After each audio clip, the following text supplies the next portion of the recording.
새해 첫 추위가 왔어요. 사실은 새해는 좀 추워야 제맛입니다. 어떤 분이 그런 글을 쓴 거 제가 소개해드린 적이 있죠.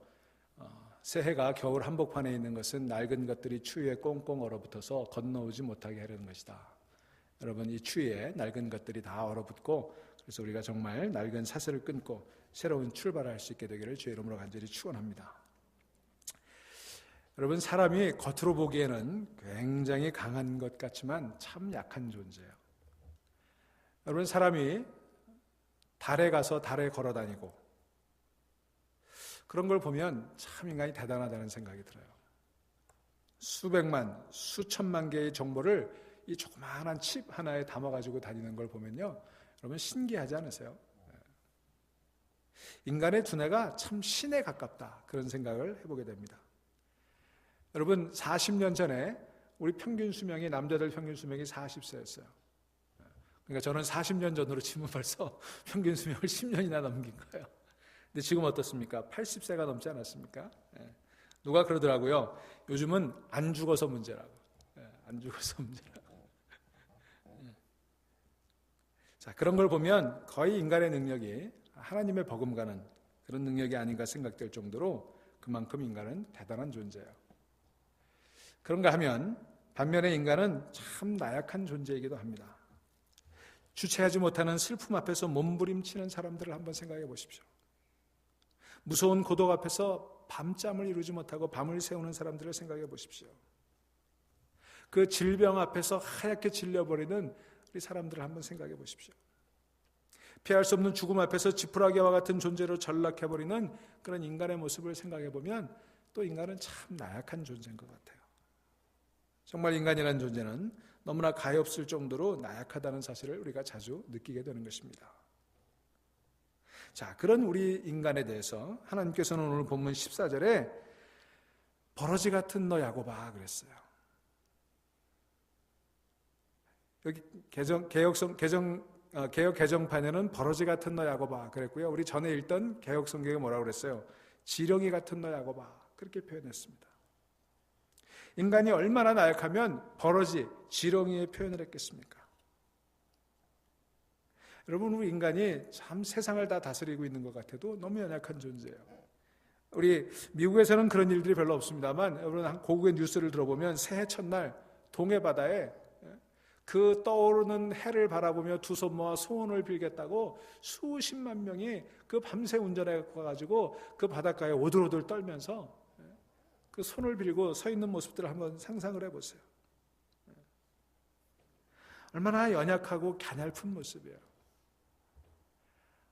어떤 순간에는 하나님의 자리에 이르겠다고 교만해졌다가 또 한순간은 그렇게 연약한 모습으로 그 나락으로 떨어지는 인간의 모습들을 보면서 야, 정말 인간이 지렁이 같은 존재고 버러지 같은 존재로구나 하는 것을 느끼게 되는 것입니다.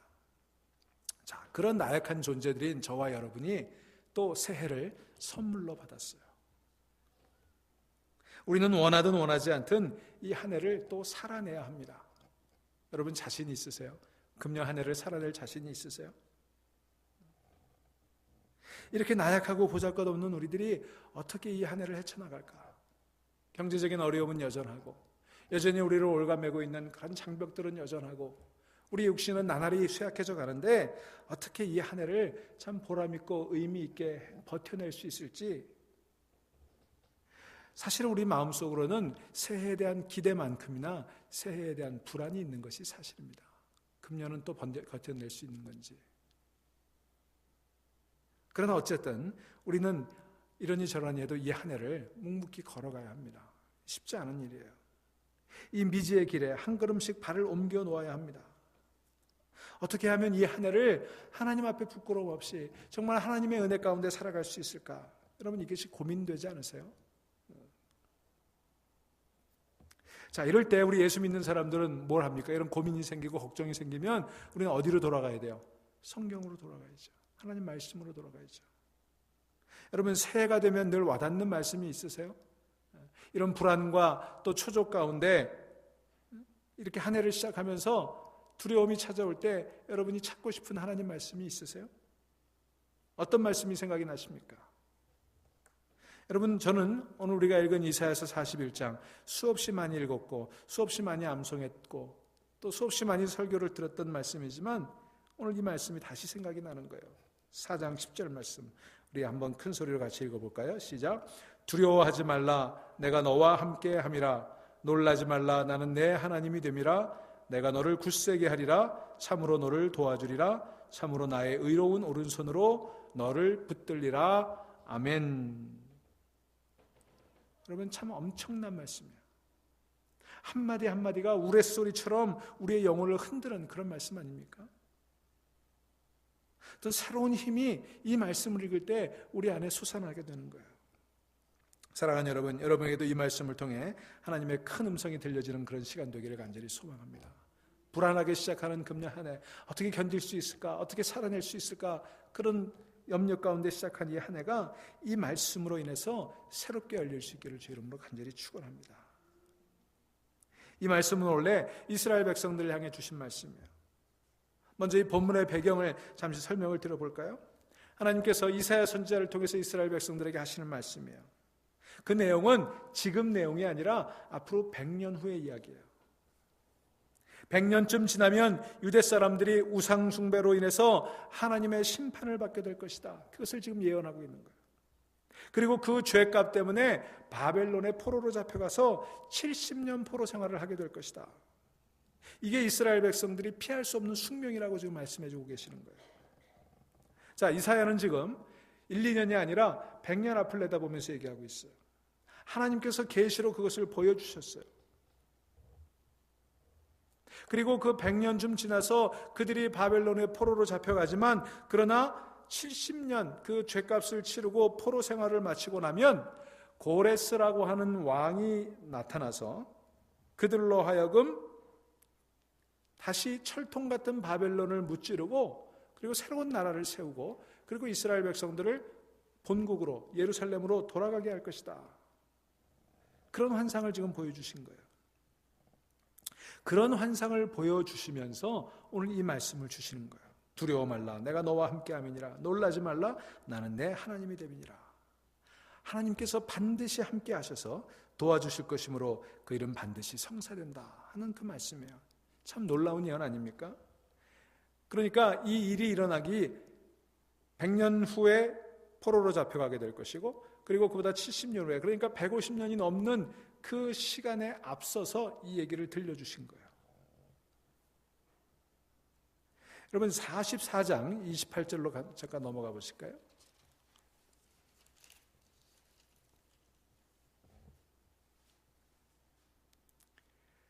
거기 보시면 이렇게 되어 있어요. 고레스에 대하여는 이르기를 내 목자라 그가 나의 모든 기쁨을 성취하리라 하며 예루살렘에 대하여는 이르기를 중건되리라 하며 성전에 대하여는 내 기초가 놓여지리라 하는 자니라. 이렇게 되죠. 여기 고레스라고 하는 이름이 나와요. 요즘 여러분 새벽기도 시간에 이 고레스의 이름을 들으시죠?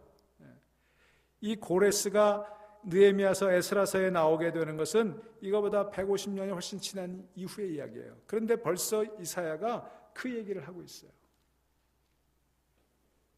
45장 1절에도 그 이름을 언급하면서 나 여호와는 나의 기름받은 고레스의 오른손을 잡고 열국으로 그 앞에 항복하게 하며 이렇게 얘기합니다.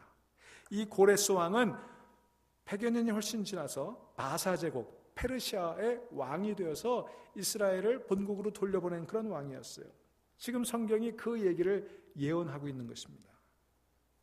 실제로 후에 고레스라는 왕이 나타나서 바벨론을 정복하고 우리가 요즘 새벽기도 시간에 살펴보고 있는 것처럼 포로 생활하던 이스라엘들을 본국으로 돌려보내지 않습니까? 성전을 재건하도록 물질적으로 후원을 하지 않습니까?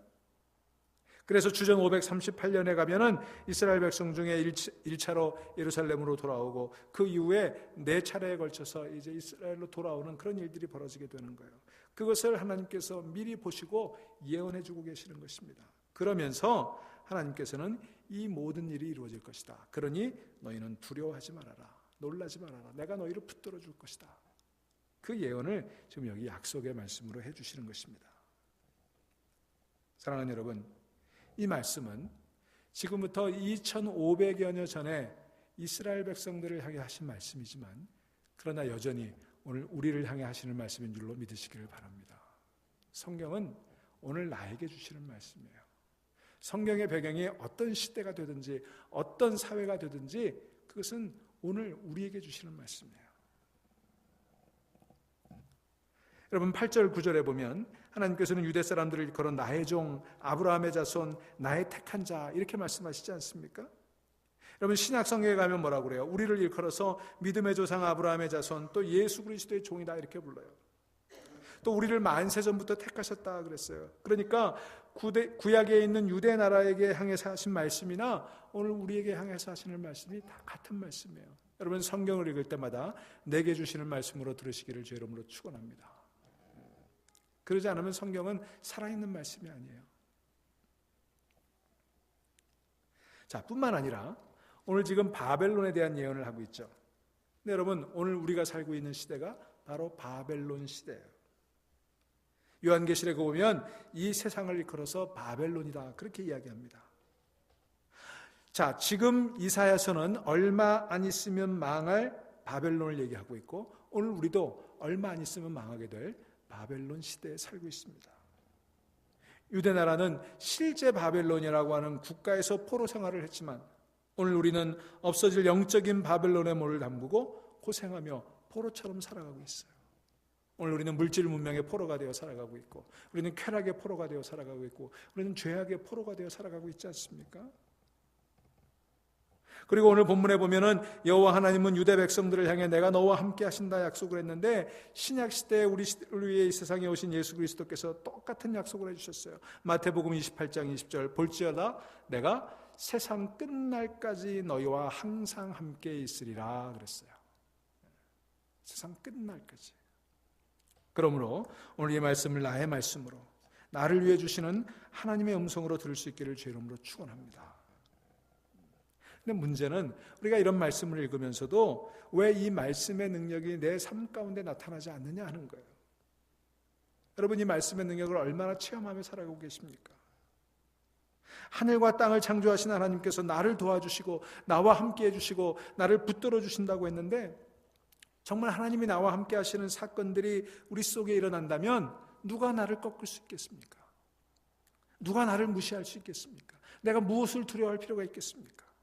그런데 실제로 신앙생활하다 보면 그 말씀이 나에게 실제로 나타나느냐 능력으로 체험이 되느냐 이 문제에 대해서 자신 있게 대답할 수 있는 분들이 그렇게 많지 않을 거예요. 이게 우리의 고민이에요. 왜 그럴까? 첫째로 우리가 이 말씀의 능력을 맛보지 못하는 첫 번째 이유는 우리가 하나님의 진실하심을 잘 모르기 때문에 그렇습니다. 여러분 하나님은요 진실하신 분이에요. 그분은 거짓이 없으세요. 여러분 이 사실은 제가 구구절절 설명할 필요가 없어요. 그죠? 설교자가 하나님의 진실을 변호한다고 하나님이 진실해지고 제가 변호를 잘 못하면 하나님의 진실성이 의심이 됩니까? 그렇지 않죠. 하나님은 내가 뭐라고 변호하든 하지 않든 하나님은 신실하신 분이신 줄로 믿으시기 바랍니다. 하나님은 스스로 신실하세요. 사무엘상 15장 29절의 말씀 이스라엘의 지존자는 거짓이나 변개함이 없으시니 그는 사람이 아니시므로 결코 변개치 않으심이니이다. 그럼 변개한다는 게 뭐예요? 그냥 수시로 뒤집는 거 아니에요? 여러분 우리 인간이 얼마나 변덕스럽습니까? 아침 저녁으로 바뀌잖아요. 우리의 감정이 수시로 변하고 정말 목숨까지도 내어줄 것처럼 좋다고 그랬다가 하루아침에 등 돌리는 게 우리들 아닙니까? 그런데 하나님은 그렇지 않다는 거예요. 거짓이나 변개함이 없으시다는 거예요. 데살로니가 5장 24절의 말씀도 이렇게 얘기합니다. 너희를 부르시는 이는 미쁘시니 그가 또한 이루시리라. 여기 미쁘시다라고 하는 말은 진실하시다는 뜻이에요. 그렇기 때문에 그가 이루신다는 거예요. 여러분 우리가 믿는 하나님 변함이 없으시고 진실하시고 신실하신 하나님이신 줄로 믿으시기를 바랍니다. 앞서 말했던 것처럼 오늘 본문 말씀은 150년이 훨씬 지난 후의 일들을 예언하셨어요. 그런데 어떻게 됐습니까? 150년이 지난 후에도 이루어지지 않았습니까? 여러분 하나님께서 아브라함에게 약속의 땅을 주시겠다고 그리고 열국의 아버지가 되겠다고 하신 그 말씀이 비로소 이루어진 건 얼마가 지나서였어요? 700여 년이 지나서 이스라엘 백성들이 가나안 땅에 들어가게 된 거예요. 하나님의 말씀은 150년이 지나서 700년이 지나서라도 반드시 이루어지는 것입니다. 마침내 이 예언대로 주전 538년 이스라엘 백성들이 본국으로 돌아왔고 계속해서 2진, 3진, 4진이 돌아와서 그때마다 하나님께서 약속하신 그 약속들이 이루어졌던 것입니다. 내가 너를 도와주리라, 내가 너와 함께 하겠다라고 하신 그 말씀이 이루어졌던 것입니다. 사랑하는 여러분, 하나님의 진실하심을 믿으실 수 있기를 간절히 소망합니다. 하나님은 신실하세요. 성경에는 7천여 가지 하나님의 약속이 있지 않습니까? 그 모든 약속들이 여러분의 삶 가운데 다 이루어지게 될 줄로 믿습니다. 우리가 이 하나님의 신실하심을 잘 모르기 때문에 말씀의 능력이 우리 가운데 나타나지 않는 거예요. 두 번째로 우리에게 말씀이 능력으로 다가오지 않는 이유는 아마 우리의 믿음의 문제가 있기 때문일 것입니다. 하나님의 약속은 틀림이 없어요. 오늘 여기 10절에 보시면 내가를 반복하고 있습니다. 내가 너와 함께함이라, 내가 너를 붙들어 주리라, 내가 너의 하나님이 될 것이다, 내가 너를 굳세게 하리라. 5번에 걸쳐서 내가라고 강조하고 있어요. 여기 내가가 누구예요? 하나님이시죠. 여러분, 그러니까 하나님 편에는 아무 문제가 없어요. 문제는 누구에게 있어요? 나에게 있는 거예요. 과연 내가 그 말씀을 얼마나 믿느냐? 여러분, 우리의 믿음이 생각보다 약합니다. 우리는 어린아이처럼 믿어야 되는데 어른처럼 믿을 때가 많아요. 그래서 하나님의 말씀이 능력으로 우리 가운데 나타나지 않게 되는 거예요. 여러분, 그러므로 우리는 우리의 믿음을 점검해 볼 필요가 있습니다. 우리의 믿음이라는 게 참 어떻게 보면 굉장한 것 같아도 흔들리기 쉬워요. 여러분, 제가 요즘 고민하는 문제가 그거예요. 우리가 왜 믿음이 필요한 건가? 여러분, 믿음이 언제 필요할까요? 물론 믿음은 늘 필요하지. 하지만 정말 내가 힘들고 어려울 때, 내가 낙심에 빠졌을 때, 인간적으로 감당하기 어려운 그때 믿음이 필요한 거 아니에요? 그때 필요해서 믿음을 가지게 된 거고, 그때 필요해서 우리가 하나님 믿는 거 아닙니까? 그런데 정작 우리의 믿음이 그때 흔들려 버릴 때가 있어요. 사랑하는 여러분, 하나님께서 나와 함께 하신다 약속하셨습니다. 여러분, 그 약속을 얼마나 믿으십니까? 하나님께서 내게 힘을 주신다고 약속하셨습니다. 여러분, 그 하나님을 얼마나 믿으십니까? 여러분, 어린아이처럼 믿으면 하나님이 내게 힘이 될 것이고, 우리가 어른처럼 믿으면 하나님의 능력이 우리에게 나타나지 않을 것입니다. 오늘 이 시간 어린아이처럼 그 하나님의 말씀을 믿고 그 능력을 체험하는 여러분 될 수 있기를 주의 이름으로 축원합니다. 세 번째로, 하나님께서는 우리와 함께 하신다 약속했는데 문제는 우리가 그 하나님과 함께 하심을 연습하지 않기 때문에 그래요. 여러분, 하나님과 함께 하는 거, 하나님과 동행하는 동행의 연습이 우리에게 필요해요. 여러분, 부부가 만나서 사랑해서 만나죠. 사랑해서 결혼하죠. 여러분, 그렇게 사랑해서 결혼했는데 왜 살면서 문제가 생기는 줄 아세요? 동행의 연습을 하지 않으니까 문제가 생겨요. 이게 참 어려운 거예요. 가만히 보면 서로 사랑하고 있거든요. 그런데도 자꾸 문제가 생겨요. 왜냐하면 동행의 연습을 하지 않았기 때문에 그래요. 여러분, 하나님과 동행하는 것도 마찬가지예요. 연습을 자꾸 해야 되는 거예요. 여러분, 우리 친구들끼리도 자꾸 만나서 얘기하고 마음을 나누고 그래야 더 가까워지는 거 아닙니까? 연인들끼리도 자꾸 만나야 되는 거예요. 만나서 또 마음을 맞추고 또 생각을 맞추고 같이 지내는 공감을 넓혀 나갈 때 그때 그 교제가 풍성해지고 관계가 깊어지는 거예요. 여러분, 오랜만에 만난 친구, 오랜만에 만났으니까 할 얘기가 많을 것 같죠? 근데 막상 오랜만에 만난 친구 할 얘기가 별로 없어요. 왜? 동행의 연습이 되지 않았기 때문에 그런 거예요. 여러분, 하나님과의 관계도 그렇습니다. 사실은 하나님의 존재라는 거 어떤 면에서는 참 막막하지 않습니까? 막연하잖아요. 하나님이 눈에 보이시기를 합니까? 손에 만져지기를 합니까? 여러분, 눈에 보이지도 않고 손에 만져지지도 않는 하나님과 동행한다? 이거 그냥 되는 거 아니에요. 연습을 하셔야 돼요. 여러분, 온 우주에 충만하신 하나님이 나와 함께 하신다고 그랬으니까 믿어도 됩니다. 그리고는 연습을 해야 돼요. 여러분, 공기가 눈에 보입니까? 안 보이죠? 그러나 공기를 의심하세요? 의심하지 않죠. 그러니까 하나님 이 우주에 충만해 계심을 믿으시기 바랍니다. 여러분, 그거 의심하지 마세요. 그런데 문제는 뭐냐면 계속해서 그것을 우리 삶 속에서 연습해야 돼요. 여러분, 우리가 답답하고 어려운 일이 생기고 큰 문제가 생기면 하나님 앞에 무릎 꿇기도 하고 금식도 하고 뭐 철야도 하고 그러잖아요. 근데 응답이 잘 없죠. 왜 그런 줄 아세요? 제가 이렇게 경험을 해보니까 평소에 하나님과의 교제의 연습이 없기 때문에 그런 거예요. 정말 절박한 심정으로 어떨 때 무릎 꿇고 막 간절한 마음으로 기도하는데 도대체 하나님의 뜻이 깨달아지지 않아요. 하나님의 음성이 들리지 않아요. 하나님의 뜻이 보이지 않아요. 왜 그런가 생각해 보니까 평소에 동행의 연습이 없었기 때문에 그래요. 다급한 심정으로 무릎 꿇긴 했지만 간절히 악을 쓰며 부르짖으며 기도하긴 하는데 내 악소리만 들리지 하나님의 음성이 들리지 않아요. 그래서 우리가 하나님과 평소에 교제하고 하나님과 동행하는 연습이 필요한 거예요. 그런 것들이 일상적으로 연습이 될 때 정말 절박한 순간에, 긴급한 순간에 하나님의 임재가 느껴지게 되는 것입니다. 여러분, 하나님과의 동행 연습을 많이 할 수 있는 여러분 되시기를 간절히 축원합니다. 금년 한 해 다른 목표 세우지 마시고 금년 한 해는 내가 하나님과 동행하는 연습을 해야 되겠다. 무시로 성령 안에서 기도하는 게 하나님과의 동행의 연습이죠. 주야로 하나님의 말씀을 묵상하는 게 동행의 연습이죠. 말씀을 마음에 새기고 그 말씀 가지고 하나님 앞에 기도하는 거, 이게 동행의 연습이죠.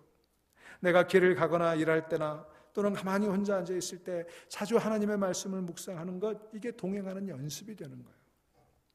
자주 마음의 문을 열고 하나님의 이름을 부르며 기도할 수 있다면 그 사람은 하나님과 동행의 연습이 이루어지는 거예요.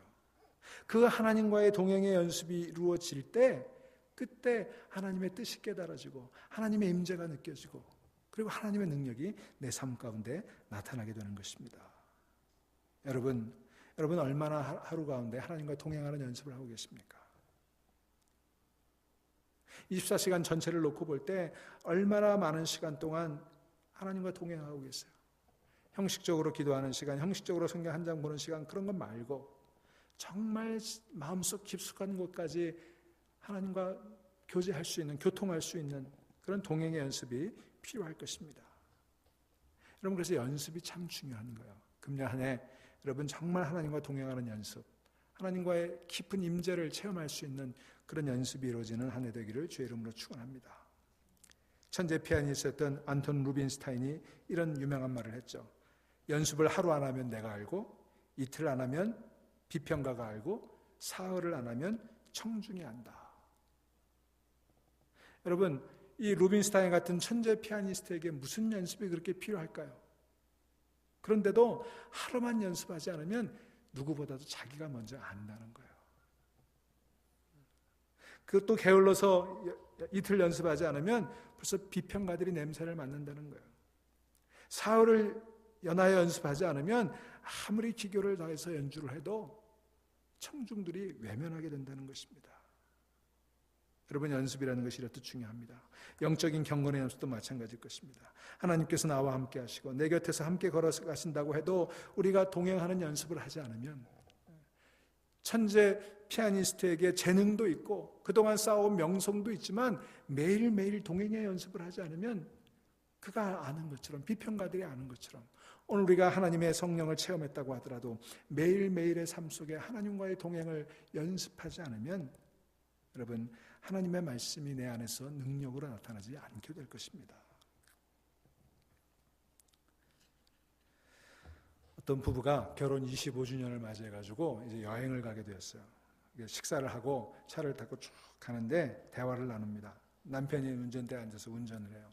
근데 아내가 옆에 앉아서 이렇게 창가를 내다보다가 느닷없이 남편에게 이렇게 얘기했어요. 여보, 우리가 차 안에서 이렇게 가까이 붙어 있었던 적이 언제였던가? 그 말을 들은 남편이 좀 어색한 표정을 지으면서 이렇게 얘기했습니다. 나는 항상 이 자리에 있었는데, 나는 늘 이 운전대에 있었는데. 여러분, 운전자는 늘 그 운전대에 있었어요. 문제는 그 아내가 그 옆에 운전대를 지키고 있는 남편을 바라보지 않고 늘 창밖을 바라봤던 게 문제였어요. 여러분, 이게 무엇을 의미합니까? 하나님은요, 늘 우리 인생의 운전자로 우리의 인생을 운전해 오셨습니다. 하나님은 그 자리를 떠나셨던 적이 없어요. 문제는 누구였어요? 나에게 문제가 있었어요. 그분이 내 옆에서 내 인생의 운전대를 붙잡고 계심을 내가 느끼지 못했던 거예요. 내가 변덕스러웠던 거예요. 내가 창밖만 바라보고 있었던 거예요. 여러분, 하나님께서는 내가 너와 항상 함께 하겠다 말씀해 주셨어요. 그리고 그 말씀 이후에 한 번도 그 자리를 떠나셨던 적이 없습니다. 그런데 우리가 늘 떠났죠. 기도하고 싶을 때는 기도한다고 했다가 조금 실증 나면 며칠 넘어가 버렸습니다. 어떨 때는 성경 말씀 본다고 다 모든 것들을 끄고 그리고 성경 읽다가 일주일도 지나지 않아서 휙 지나가 버리고 다시는 거들떠보지도 않았습니다. 변덕은 내가 부렸던 거예요. 그러면서 하나님께서 나와 함께 하시고 하나님께서 내게 기적을 베풀어 주실 것이라고 그렇게 기대해 보았지만 그건 착각이었어요. 동행의 연습이 있지 않으면 기적은 일어나지 않는 법입니다. 사랑하는 여러분, 금년 한 해 나와 함께 하시는 하나님, 나를 붙들어 주신 하나님, 나와 동행하시는 그 하나님의 약속을 믿고 그분과 동행하는 연습을 할 수 있는 여러분의 삶이 되시기를 주의 이름으로 축원합니다. 이 하나님 손에 붙들리기만 하면 누가 우리를 굴복시키겠습니까? 누가 우리를 주저앉히겠습니까? 누가 우리를 약하게 만들겠습니까? 아무도 우리를 대적할 자가 없습니다. 만일 하나님께서 우리를 위하시면 아무도 우리를 대적할 자가 없다는 사도 바울의 고백이 여러분의 고백이 되어야 할 줄로 믿습니다. 이 같은 큰 약속을 붙들고 있는데 이 약속이 나를 강하게 하고 나를 능하게 하고 이 세상에서 가장 행복한 자로 만들지 못한다면 우리는 참 비참한 자가 될 것입니다. 사랑하는 여러분, 성실하신 하나님, 그 하나님을 어린아이처럼 믿으면서 그 하나님의 약속을 붙들고 오늘도 하나님과 동행하심을 통해서 오늘 이사야서 41장 10절의 말씀이 여러분 마음속에 이 한 해 출렁거리는 그런 파도와 같은 그런 말씀으로 자리 잡을 수 있기를 주의 이름으로 간절히 축원합니다. 기도하겠습니다.